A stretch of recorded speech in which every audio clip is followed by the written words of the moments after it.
Internet é software, né? Na realidade, a internet, né, traduzindo para português, ela é uma interrede, ou seja, uma rede de redes.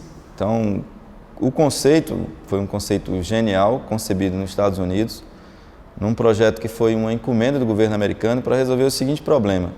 Eles tinham várias redes, a rede da Marinha, a rede da Aeronáutica, do Exército, NASA, redes de universidades, né, e queriam fazer com que máquinas conectadas, máquinas e consequentemente pessoas conectadas nessas redes, conseguissem interagir com máquinas e pessoas de outras redes. Então eles fizeram uma encomenda, né, e aí se montou um consórcio de universidades e empresas e saiu essa solução que é genial, que é basicamente um software, né, você tem uma tecnologia de rede específica, você precisa instalar um software que implementa uma regra de comunicação que a gente chama de, a abreviação é IP, né, o famoso protocolo IP, Internet Protocol, e basta que você instale esse software, um software pequeno, compacto, basta que você instale esse software nas máquinas que estão numa rede específica e em uma máquina especial que a gente chama de roteador, que se coloca entre duas redes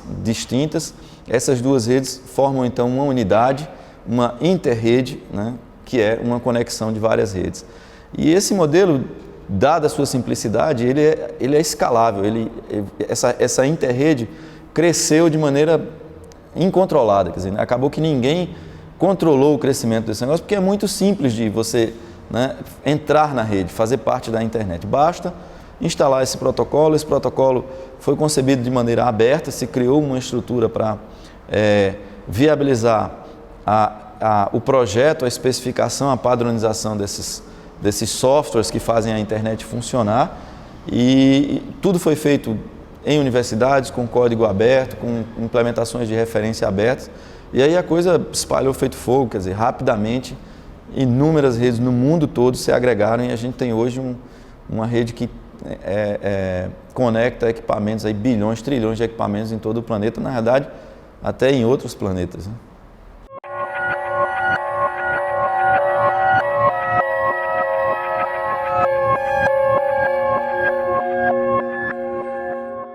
O que aconteceu com a internet, né, ao longo do tempo foi o seguinte: inicialmente ela foi concebida para interligar computadores, tá? Ok? Mas o que aconteceu? O hardware dos computadores, a capacidade de executar software, executar instruções e o digital, ele invadiu outros dispositivos. Então hoje a gente tem geladeiras com controle digital, a gente tem ar-condicionados com controle digital, celulares, aparelhos de televisão, carros. E o que aconteceu com a internet? Ela está se tornando uma rede de coisas. Está deixando de ser uma rede de computadores e passando a ser uma rede de coisas. Quer dizer, as novas gerações da internet, as regras de comunicação, os protocolos, eles estão sendo adaptados, né, para que ela consiga conectar essas coisas. Ao conectar essas coisas, né, tornam-se possíveis, né, a oferta de diferentes serviços. Quer dizer, o serviço básico da internet era a troca de dados, era um serviço parecido com o do correio, né, onde você trocava um pacote, um datagrama IP, até o nome vem do datagrama do correio, de um telegrama, de uma carta, onde você tem um cabeçalho com o endereço do destinatário e um texto com a informação propriamente dita que está sendo transmitida. Então a internet nasceu para viabilizar a troca de datagramas entre computadores. Com essa invasão do hardware e do software em outros dispositivos, a internet, como o protocolo é muito simples, ele acabou sendo instalado em celulares, agora em aparelhos de televisão. A gente vai ver a internet, né, chegando nos equipamentos de cinema e, como eu disse, nos equipamentos das casas das pessoas, em óculos, em remédios, né? Então tem uma série de dispositivos que estão sendo conectados e aí vem uma série de serviços. Por exemplo, quando você bota a internet num telefone, né, ou quando você torna um computador capaz de gravar áudio, né, e exibir áudio, então a gente já torna possível o uso da internet para dar suporte a um sistema de telefonia, né, de comunicação entre pessoas usando voz. Uma outra coisa que aconteceu nessa evolução da internet foi a mudança da tecnologia de suporte de transmissão. Quando a internet foi criada, a gente tinha transmissão usando cabos elétricos. mais recentemente, a gente aprendeu a fazer transmissão usando fibras óticas, usando luz em fibras óticas. Então, a gente tem um limite de capacidade de transmissão num cabo de 40 gigabits por segundo, ou seja, 40 bilhões de bits por segundo. Né? Indo para uma fibra, a gente passa para 100 terabits por segundo de limite de capacidade de transmissão. Então, a oferta de capacidade de transmissão instalada que a gente tem hoje, ela é um absurdo, a gente não usa o que está instalado por aí. Então isso está dando, está criando a possibilidade da gente oferecer agora serviços de transmissão de vídeo. Então a gente está fazendo coisas, por exemplo, canais de televisão estão sendo transmitidos na internet, a gente está se criando um grande acervo de vídeo gravado, né, que é recuperado sob demanda em serviços tipo YouTube, e o que a gente vai ver nos próximos meses, anos aí é cinema, transmissão de vídeos de ultra alta definição, passando por essa infraestrutura comum que é a internet.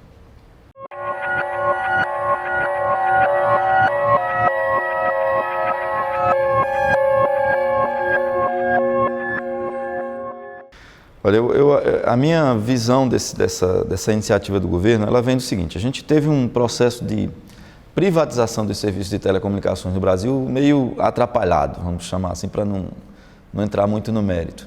E a gente tem um dos serviços mais caros do mundo e de pior qualidade do mundo.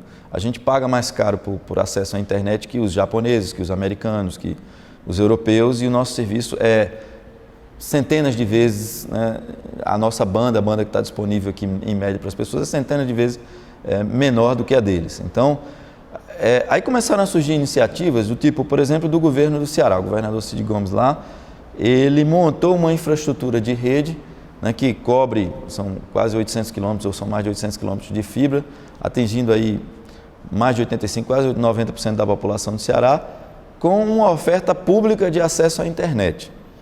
Né? Basicamente, o que ele está fazendo ali é um choque no mercado.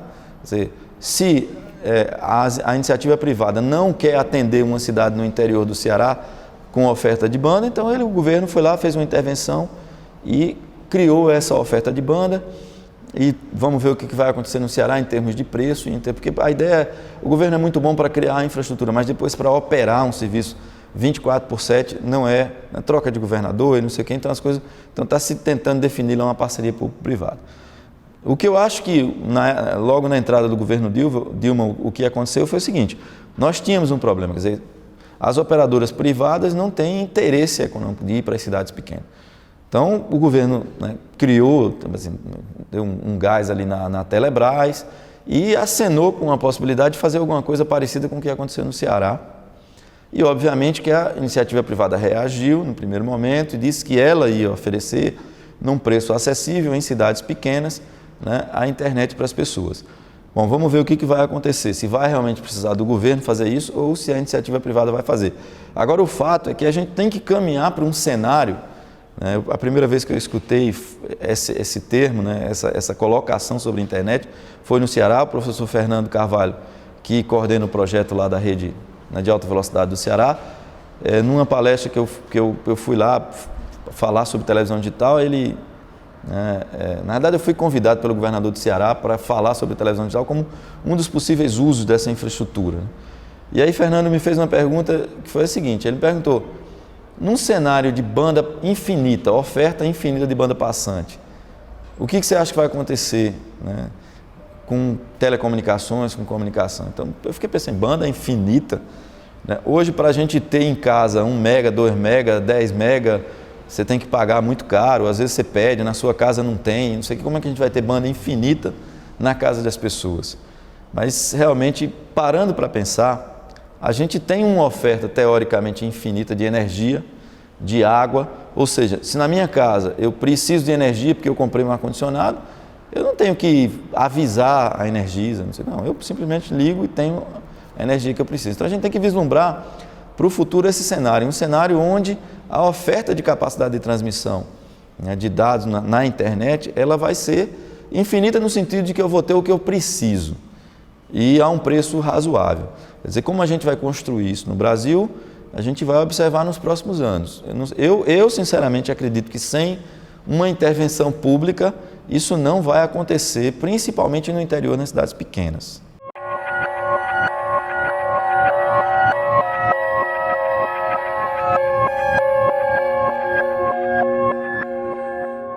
Se a gente considera, né, que eu tenho uma capacidade de transmissão que eu preciso, né, utilizar, aí vamos lá, a gente começa a viajar e o que é que dá para fazer com isso? Né? Eu já comentei rapidamente que uma das coisas eu consigo falar com as pessoas, né? Eu consigo, se eu tenho um microfone e um alto-falante, né, conectados a um computador e eu tenho uma placa ali que digitaliza a voz, eu tenho a voz no formato digital, eu consigo transmitir isso para... Ou eu gero e transmito para muitas pessoas, num esquema, né, simulando aí o funcionamento de uma rádio, ou eu falo com uma pessoa, simulando, né, o que a gente faz com a rede telefônica, ou eu falo com um grupo de pessoas, né, simulando aí um sistema de videoconferência. Né? Só que a voz, né, quando a gente digitaliza a voz, a quantidade de bits que a gente precisa para codificar ela é pequena. A gente tem um salto muito grande, a gente sai de kilobits por segundo, ou seja, de milhares de bits por segundo, para bilhões de bits por segundo quando a gente vai trabalhar com vídeo, principalmente com vídeo, né, de alta qualidade. Só que, como eu disse, como a gente mudou toda a infraestrutura de transmissão do núcleo, né, do backbone, do miolo da internet, a gente saiu do eletrônico para o óptico, então a gente tem uma oferta de capacidade de transmissão muito grande. Isso está viabilizando a gente realmente fazer transmissões, né, em alta qualidade, transmissões em alta definição, que é o padrão que a gente está usando na televisão digital, e mais, a gente está conseguindo, começamos a fazer experimentos, inclusive no nosso laboratório, no LAVID, de transmissão de vídeos que a gente chama de ultra alta definição, vídeos de resolução 4K, 4K 3D, que são equivalentes, né, em termos de qualidade aos filmes de 35mm que são usados no cinema analógico. Então a gente está vendo aí uma transição do cinema do analógico para o digital, e a gente está vendo a internet já em condições de dar suporte à transmissão desse tipo de vídeo. Né? Para aplicações tipo o cinema, que você, né, transmite o vídeo para o cinema, ele fica gravado e toca dali, mas também para transmissões ao vivo. Então, ano passado, transmitimos, em dezembro do ano passado, um vídeo, né, de cinema, um vídeo 4K de João Pessoa para a Universidade da Califórnia, em San Diego, atravessando aí, né, metade do mundo com um filme com resolução de ultra alta definição. Isso viabiliza coisas, transmissão de espetáculos, aplicações na área de saúde, transmissão de cirurgias e de procedimentos médicos. Então, realmente, esse cenário de banda infinita, a gente fica meio até perdido, né, quando começa a pensar no que isso vai viabilizar. Do ponto de vista de serviços, o que eu imagino é isso. A gente já está vendo aí a entrada em produção, né, em larga escala de sistemas de comunicação usando voz. A gente está vendo a introdução de comunicação de vídeo, inicialmente de baixa resolução, mas agora a resolução dos vídeos está indo para alta definição, e a gente vai ver no futuro, né, a resolução aí compatível com telas do tamanho das de cinema. E eu acho que, por último, né, explorando esse cenário de banda infinita e o impacto disso na sociedade, nas organizações, na maneira como a gente vive e trabalha, né, o que eu acho que está em curso, já está acontecendo, é uma mudança nas organizações, nas empresas, quer dizer, na maneira como a gente trabalha. Quando você vai olhar o que vai ser uma fábrica de software no futuro? Quer dizer, as pessoas vão precisar vir todas para o mesmo lugar, sentar ali para trabalhar naquele local? Não. A gente já observa várias iniciativas onde quem precisa do desenvolvimento de um software faz uma especificação, diz o que precisa, vai lá numa organização virtual e diz, olha, eu quero esse software aqui feito, eu pago R$5.000 para fazer isso. Aí tem toda uma base ali de fornecedores, de prestadores de serviços, desenvolvedores de software. Alguém vai lá e diz, olha, por R$5.000 eu faço esse software. Faz o software, recebe o dinheiro. Onde é que está esse desenvolvedor? Em qualquer lugar do mundo. Então, isso está acontecendo com o desenvolvimento de software. No contexto de televisão, a gente está com um projeto para lançar, né, um sistema que a gente desenvolveu no LAVID, em parceria com a TV Universitária da UFPB, vai ser usado também na TV Unesp inicialmente, que é um sistema que a gente está criando para viabilizar jornalismo colaborativo. Quer dizer, a ideia é que profissionais de jornalismo freelancer, né, produzam matérias dentro de uma estrutura gerenciada por um editor, né, de um telejornal, e a ideia é que pelo menos parte desse telejornal seja feita por fornecedores que vão estar em qualquer lugar do mundo. Quer dizer, a gente não tem restrição de onde está a pessoa. O que a gente vai ter é o seguinte, vai se avaliar a qualidade do material que esses jornalistas, né, vão estar produzindo e as melhores matérias vão para o ar e eventualmente vão ser remuneradas. Né? Essa é a ideia no contexto de jornalismo. Quer dizer, coisas do tipo operação de uma rede de TV. A TV Brasil, quando ela surgiu, ela já surgiu com um conceito de uma rede, uma tentativa de criação de uma rede não tão hierárquica, com um controle centralizado, mas uma coisa mais distribuída e com um intercâmbio de conteúdo entre as pessoas, as afiliadas da rede. Então ela já nasceu no contexto do desenvolvimento de um sistema que dá suporte a essas trocas de vídeo, né, para a criação de grades e para a produção de matérias de maneira distribuída e colaborativa. Então esses são usos que eu enxergo, né, para esse cenário de banda infinita. Né? Mas repara, isso é a minha visão, quer dizer, a gente só vai efetivamente saber o que vai acontecer, como é que as pessoas vão se apropriar dessa tecnologia, né, nos próximos anos.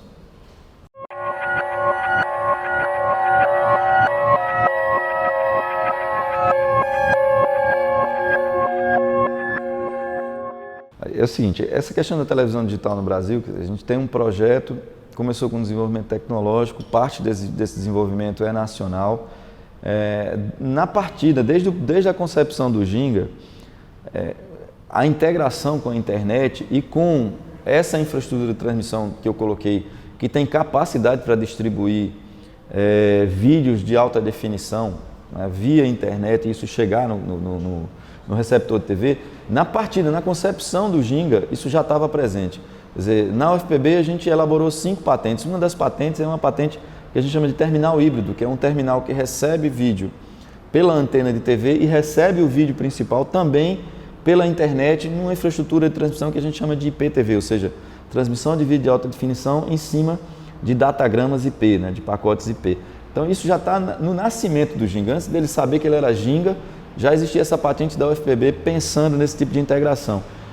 A questão da segunda tela também tem uma patente da UFPB de 2005, onde a gente já via o Ginga integrado na rede de dispositivos de uma residência, né? A gente chama de rede residencial.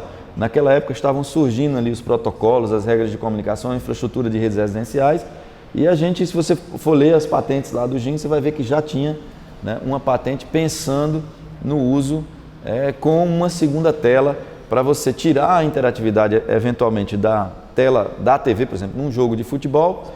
O que a gente pensou na época?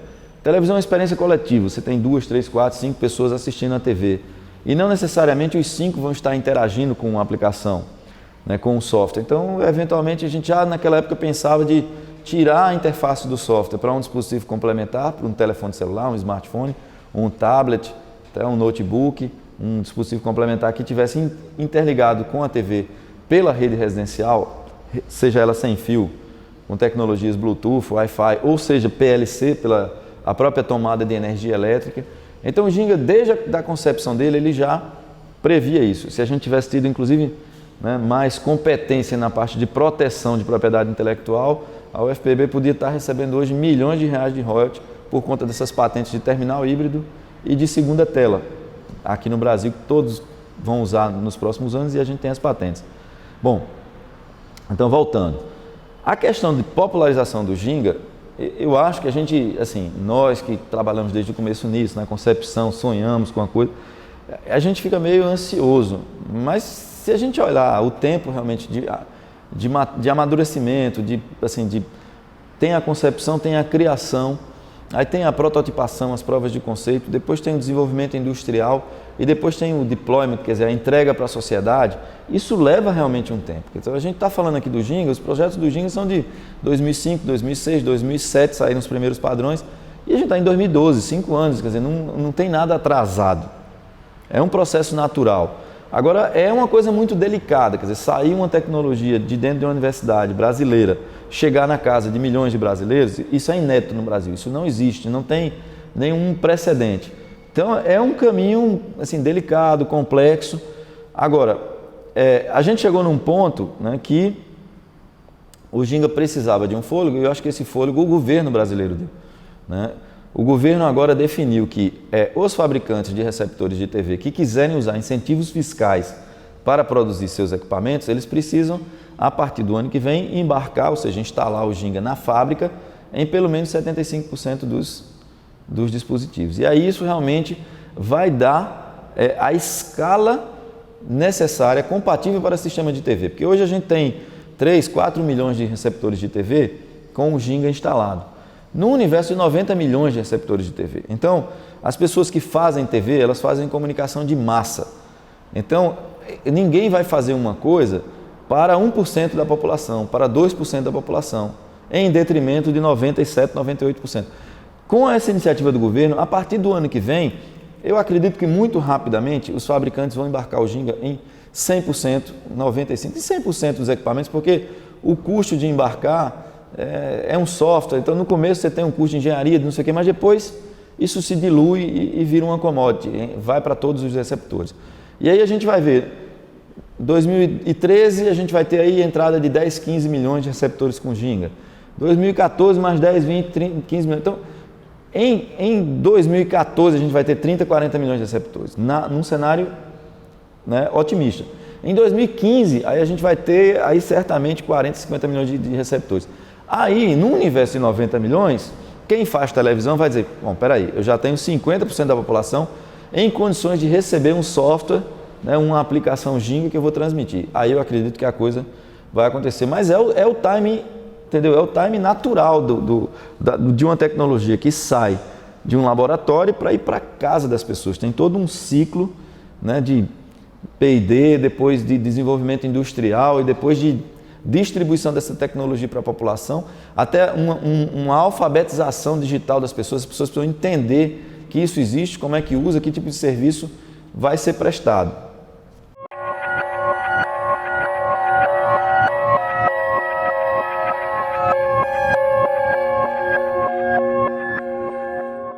Para a coisa acontecer, né, porque o que a gente cria com o Ginga? Né? O que a gente cria com o Ginga é uma plataforma de distribuição de software que ela é complementar, ela é integrada com a internet, tá?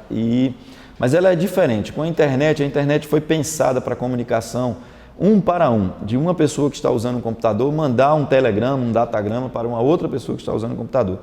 TV, o sistema de televisão é um sistema de comunicação de massa. Você tem um emissor de informações, essas informações de uma maneira muito eficiente chegam para todos que habitam uma determinada área. É um sistema de comunicação, né, de difusão de informação. O que a gente está criando com o Ginga é um sistema de difusão de software, né? E aí, usando o software, a gente presta serviços. Esses serviços podem ser públicos, tá? Eu posso fazer declaração de imposto de renda, eu posso saber o que está acontecendo do ponto de vista de remédios, eu pedir remédio, marcar consulta no SUS, eu posso fazer coisas desse tipo. E tem explorações comerciais, por exemplo, serviços de banco. E tem o que eu acho que é a grande killer application dessa plataforma de broadcast de software. Para mim, o killer application é a venda usando essa plataforma. Tá? Então, dizer que a iniciativa privada ela não está usando porque a plataforma não aconteceu ainda. Para a plataforma acontecer, é preciso que as pessoas comprem os receptores com o Ginga embarcado e isso ganhe uma escala, né, que chegue ali em pelo menos 30, 40, 50% dos receptores instalados. Mas não tem como você virar as costas para uma possível aplicação, como por exemplo, o Corinthians agora ganhou, né, do Boca Juniors lá e vai disputar a final do Campeonato Mundial da Copa do Mundo lá em Tóquio. Se naquele momento as emissoras que estavam transmitindo o jogo fizessem uma oferta de pacotes de viagem para Tóquio, eu podia arrumar navio para levar os corintianos para Tóquio, porque ia vender todos os ingressos do estádio. Entendeu? É absolutamente explosiva, exponencial, é exponencial o potencial de venda pela TV, porque você tem o evento acontecendo, o despertar do desejo e você já fecha o processo de venda. Então eu acredito que isso é um sucesso estrondoso e as emissoras comerciais, se a gente for olhar os movimentos da Globo, da Bandeirantes, da Record, todos estão se preparando, né, para explorar essas lojas eletrônicas, porque as comissões de venda, por exemplo, nas lojas da Apple, da Google, Android Market, Apple, é de 30% a 35% do valor dos produtos. Então é uma fábrica de fazer dinheiro isso. E ninguém vai virar as costas para isso. Certamente isso vai ser explorado. Agora, o governo tem um papel estratégico, né, super importante, e a gente começa realmente a ver agora a TV Brasil com iniciativas. A gente vai ter um piloto aqui, né, de desenvolvimento de aplicações interativas focado na população de baixa renda, usuários, né, de Bolsa Família, trabalhando questões de saúde, questões de documentação, de capacitação, de emprego. Quer dizer, a gente vai tentar começar a aprender, a ver como é que a gente pode usar essa plataforma de televisão digital interativa para ajudar, para ter algum impacto positivo na vida dessas pessoas. Tá? Isso é um caminho. Outro caminho é que a gente é um caminho assim, bastante corajoso e radical que a gente enxerga nos projetos da TV Brasil para o Futuro, que são de ter um canal focado na distribuição de software. Eles estão pensando num canal de serviço onde vão estar ali disponíveis os serviços da Previdência Social, do Ministério da Saúde, Caixa Econômica, Banco do Brasil, Correio, uma série de serviços públicos vão ser ofertados via televisão, via esse novo canal de distribuição de software e serviços. E a TV Brasil, a gente está vendo ela já experimentar, preparar experimentos e montar a sua infraestrutura pensando nisso. Então, eu estou otimista. Agora, não adianta a gente esperar que isso vá acontecer, na minha visão, antes de 2015. Vai ser muito difícil, certo? Eu acho que a base de recepção só ganha escala por aí. E aí você repara que todos esses serviços que eu estou vislumbrando para o futuro são serviços do que a gente chama terminais híbridos. E se a gente terminais híbridos, só conceituando, são terminais que têm mais de um ponto de recepção de informação. Eles recebem informação pela antena da TV, mas recebem também internet. Então, o software que está sendo embarcado, né, nessas TVs, ele viabiliza a conexão e o uso de serviços disponíveis na internet. E só lembrando, internet é software, é simples entrar na internet.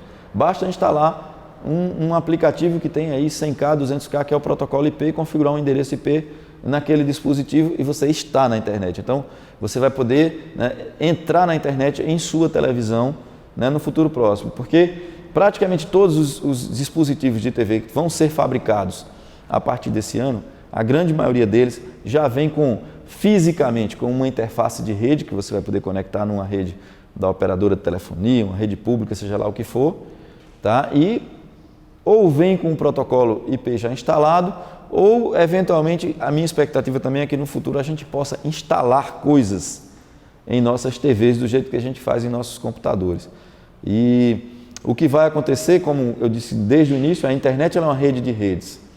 A gente tem uma rede que está correndo em paralelo hoje, que é a rede de distribuição de vídeo em televisão. Essa rede está correndo em paralelo. Mas na hora que a gente consegue instalar o protocolo IP nos receptores de televisão e lá na infraestrutura da estação transmissora de TV, essa rede se junta na internet e passa a fazer parte da rede de redes. E aí todos os serviços que a gente tem disponíveis na internet, usando computadores, a gente vai passar a ter, né, usando nossos aparelhos de TV, do jeito que a gente já está tendo usando nossos aparelhos de telefonia. Nossos celulares, smartphones aí estão lá com o protocolo IP instalados e a gente usando as coisas que a gente tem disponível na internet. Então esse é o cenário de futuro para a televisão.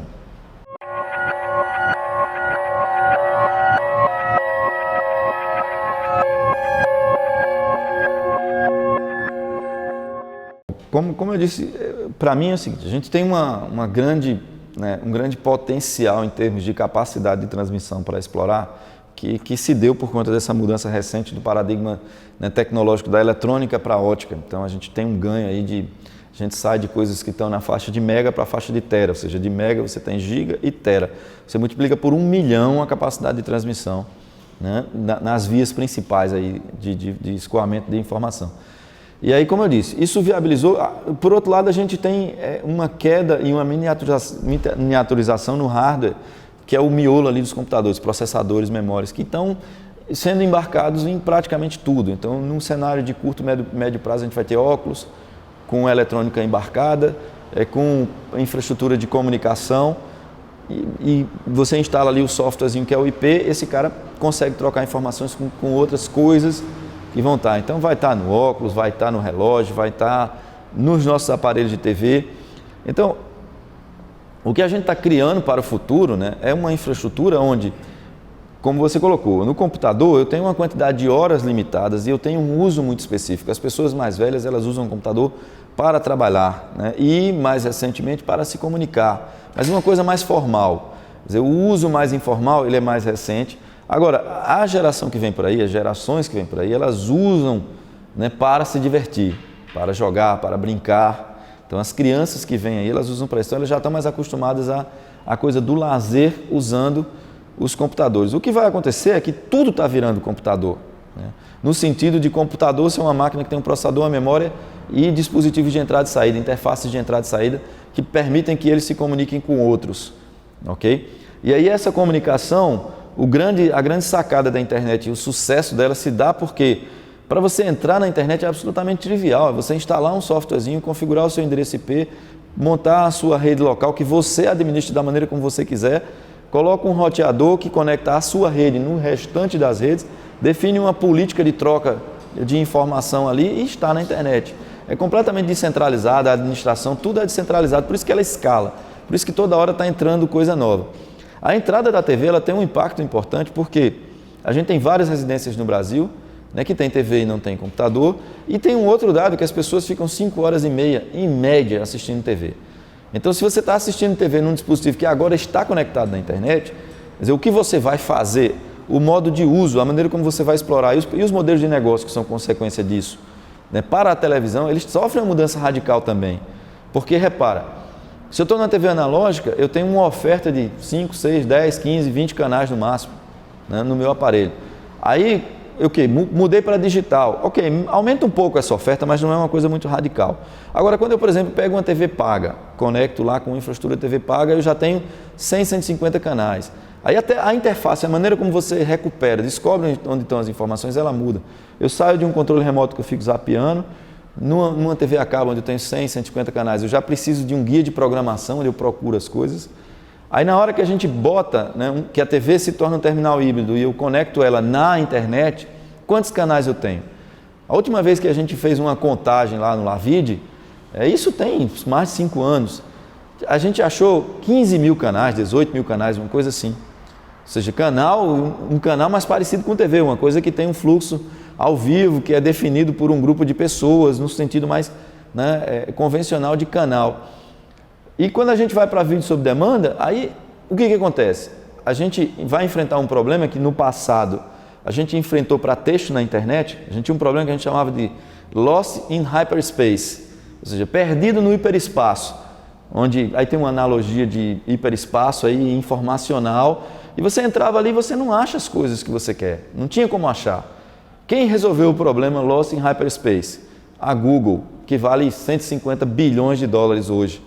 2 cabeças de bag lá na universidade, tiveram uma ideia maluca de botar a internet toda dentro de uma máquina só e não sabia nem para que usava, depois descobriram que dava para resolver o problema do Loss in Hyperspace usando essa ideia deles e ficaram bilionários.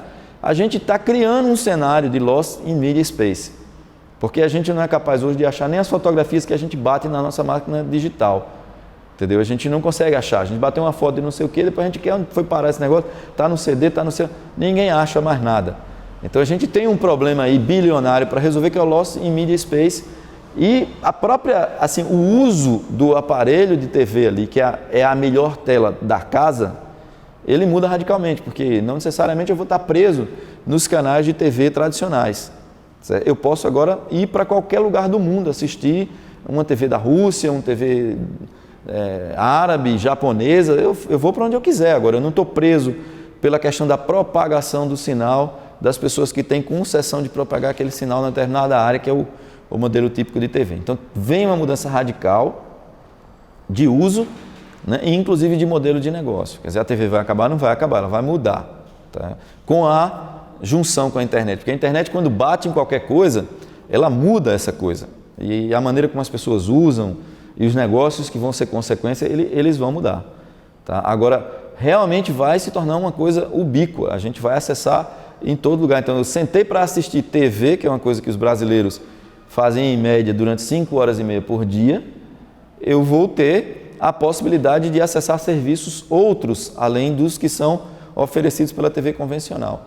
E mesmo assim, quando a gente oferece serviços interativos na TV convencional, a gente vai concorrer com os serviços tradicionais que os usuários vão poder acessar, que estão disponíveis na internet, eles vão poder acessar por esse novo terminal, que é um terminal híbrido, TV e internet. Tá?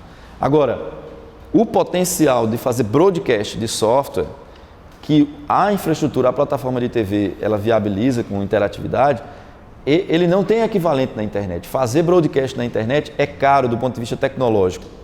Não foi feito para isto. Então é uma forçação de barra, entendeu? E a TV foi feito para isso. Então se você tem aplicações que você precisa distribuir para uma cidade, você vai fazer isso em segundos, minutos, dias, usando a infraestrutura de TV.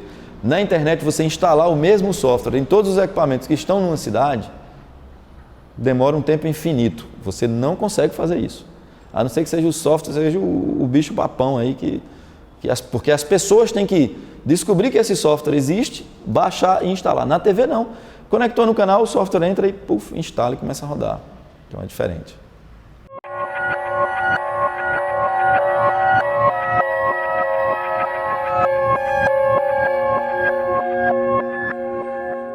Tem um movimento interessante nos Estados Unidos que é o seguinte, a primeira residência dos americanos, o que está acontecendo na primeira residência dos americanos? O que é a primeira residência dos americanos? O americano sai de casa para estudar na universidade. Normalmente eles têm uma grande mobilidade, as pessoas saem das cidades, eles vão, né, para a universidade fora, as universidades têm estrutura para receber as pessoas para morar. Então o cara sai para a universidade, quando ele se forma rumo ao primeiro emprego, aí ele vai para a primeira casa dele, para a primeira residência dele. Qual é o dispositivo que está sendo usado por essas pessoas para assistir vídeo ou televisão no sentido tradicional? É o console de games. Por quê? Porque na casa dele ele tinha lá o PlayStation, o Xbox, sei lá, o console de game, o Nintendo, que ele usava na casa dele, que ficava no quarto dele. E quando ele vai para a universidade, quando ele vai para a primeira residência dele, ele leva isso, porque o pai dele não joga com Xbox, nem com Nintendo, nem com nada. Então ele bota o console de games dele lá, conecta na internet e vai assistir vídeo dali. E a projeção é que nos próximos 2 ou 3 anos isso já seja mais de 50% do acesso, né, de vídeo nas residências americanas. Então, TV aberta, TV a cabo, realmente os caras estão lá numa situação delicada. Por quê? Porque o terminal que está buscando vídeo já está mudando. Por quê? Porque a internet, com essa história de fibra, ótica, não sei o que, ela tem condição de distribuir canais de alta definição. Tem, inclusive, como eu já comentei aqui, condição de distribuir vídeo em ultra alta definição, vídeos com resolução compatíveis com telas de cinema. Eu sou Guido Lemos e esse é o meu olhar sobre internet, televisão digital, interatividade e os vários usos desses sistemas convergentes.